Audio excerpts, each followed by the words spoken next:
Alors, s'il vous plaît, maintenant, donc, nous allons essayer de proposer une solution à notre exercice. Bien sûr, après avoir réalisé une première application pour la gestion des données de type primitif, à savoir l'état de stock sous cette forme-là, dont le code source est le suivant. D'accord? Donc, nous allons voir encore un autre exercice qui a comme objectif de faire la gestion des points géométriques. Bien sûr, l'exécution de l'application doit donner le résultat ci-dessous, c'est-à-dire celui-là, sous cette forme, l'affichage. Et durant la réalisation de cette application, nous allons revoir encore les principales étapes pour réaliser une application console en Java, à savoir comment déclarer les données, initialiser les données, faire les calculs qu'il faut et afficher le résultat. Alors, dans cette démonstration, bien sûr, je vais commencer par écrire commencer par écrire un code source. Voilà, donc on va aller vers toujours notre IDE Eclipse. Et dans la partie 3, bien sûr, je vais créer une classe que je peux l'appeler par exemple exo1. D'accord? Dans cet exercice, bien sûr, il faut déjà créer une classe exécutable, ça on le sait. Donc tout simplement en mettant en place une méthode main. Vous pouvez générer la méthode main pendant la création de la classe, sinon vous pouvez tout simplement dans le corps de la classe, taper le mot-clé main, plus la touche CTRL plus espace, ça vous donne lieu à ce menu-là dans lequel vous pouvez choisir tout simplement la méthode main pour qu'il écrit sa signature automatiquement. Alors les données à gérer, bien sûr ici, si vous avez remarqué, en se limitant au type primitif, donc qu'est-ce qu'il y a? Il y a un premier X et un deuxième X, un premier Y et un deuxième Y, une première distance et une deuxième distance. D'accord? Donc, j'ai besoin de combien de données, s'il vous plaît, ici affiché? Il y a 6 données différentes. Donc, on va utiliser bien sûr les noms des variables qui sont significatives, c'est-à-dire pour le premier point, je vais mettre int x1, int y1. Et pour le deuxième point, je vais utiliser int x2, int y2. D'accord? Et pour les distances, c'est un double ou bien float. D'accord? Vous pouvez utiliser float parce que c'est avec virgule ou bien double, c'est la même chose. Sauf dans double, il y a plus de précision. Alors, dans la distance, je vais mettre d1 et float d2. Donc, il y a 6 données à gérer jusqu'à maintenant. Je rappelle que jusqu'à maintenant, on ne traite pas le concept de classe et objet.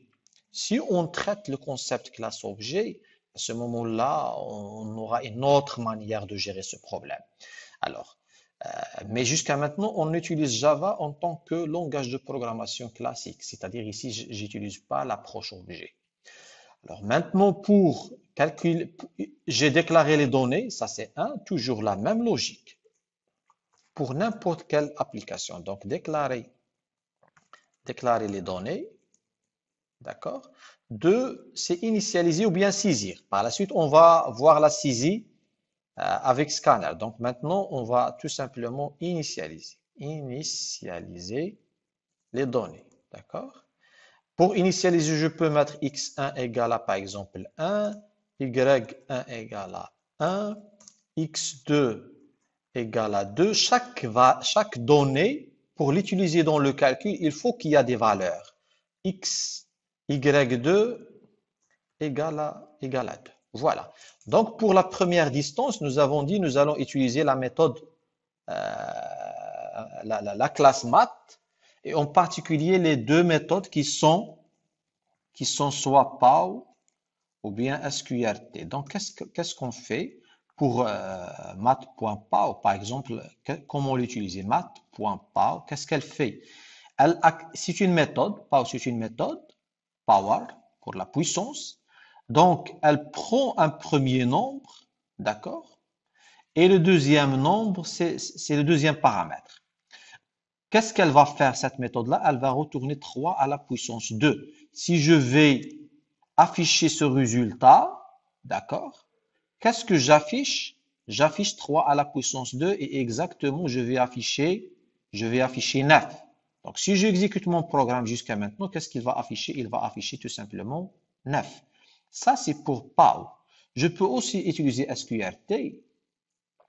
SQRT, donc, c'est la racine carrée d'un nombre, mais il accepte un seul paramètre. Par exemple, si je vais mettre 49, la racine carrée de 49, il doit afficher le message 7. Vous voyez, ça, c'est comment utiliser la méthode SQRT et la méthode POW. Alors, ça, c'est entre parenthèses. Donc, ça, pour SQRT, et aussi ça, je le garde pour POW. Donc, 3, 2, et ici, POW. D'accord? Alors maintenant, comment calculer la première distance? La distance D1 égale dans un premier temps, parce que la formule c'est la distance entre deux points, c'est x1, en général, x1 moins x2 au carré, d'accord, carré, plus y1 moins y2 au carré, parce que j'ai pas les moyens ici, je suis pas dans Word, c'est pour cela que j'affiche ça comme ça. Le tout, la racine carrée, d'accord? Donc la racine carrée de ça plus ça. Donc ça c'est la distance, ça c'est, si vous voulez dire la formule. Maintenant, comment écrire le code Java relatif à ça? Donc pour calculer la racine, je dois faire appel à SQRT point, d'accord? Ou bien math.sqrt, SQRT d'un nombre, d'accord? D'un nombre qui est le suivant, c'est-à-dire x1 moins 0, d'accord? Au carré, c'est-à-dire ça revient à math.pow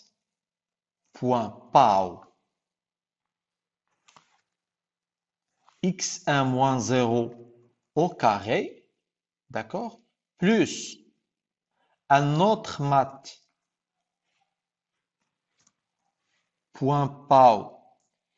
y1 moins 0 au carré, la racine carrée de ça. D'accord? Donc, juste voir pourquoi il affiche ça. Attendez. Alors, math.pow, ça c'est correct. Plus math.pow, le deuxième c'est correct. Et normalement, c'est correct la formule. Attendez. Voilà, cannot convert. Le problème, c'est le problème de conversion. Parce que SQRT retourne quoi? Elle retourne un double. D'accord? Je ne peux pas stocker la valeur d'un double dans float. Donc, le problème, c'est dû à la déclaration. Donc, tout simplement, je vais aller ici pour mettre un double au lieu de float. Sinon, je peux garder ça comme ça et faire la conversion. Donc, la conversion de type, on ne l'a pas encore vu. Donc, tout simplement, je vais utiliser ça. Maintenant, le D1, ça marche. Le D2, c'est pareil. Sauf ici, moins 0, ce n'est pas la peine de le mettre. D'accord? Donc, je vais utiliser tout simplement ici x2. Et ici, c'est y2 moins 0, ce n'est pas la peine. D'accord? La même chose ici, sauf que je vais les garder pour respecter la formule. Donc, j'ai deux distances. Maintenant, pour afficher la même chose, donc c'est très simple. Donc, j'ai un message à l'écran, d'accord, c'est sous, voilà, point géométrique. Ensuite, je reviens à la ligne une autre fois. Ensuite, afficher peut-être des tirets. Et finalement, afficher l'entête, d'accord, c'est-à-dire j'affiche un X, tabulation, un Y, tabulation, la distance de 0, 0, de l'origine. Voilà. Donc jusqu'à maintenant, j'affiche les choses qu'il faut. Et par la suite, qu'est-ce qu'il reste? Ici, il y a des... De toute façon, les tirés sont en dessous de...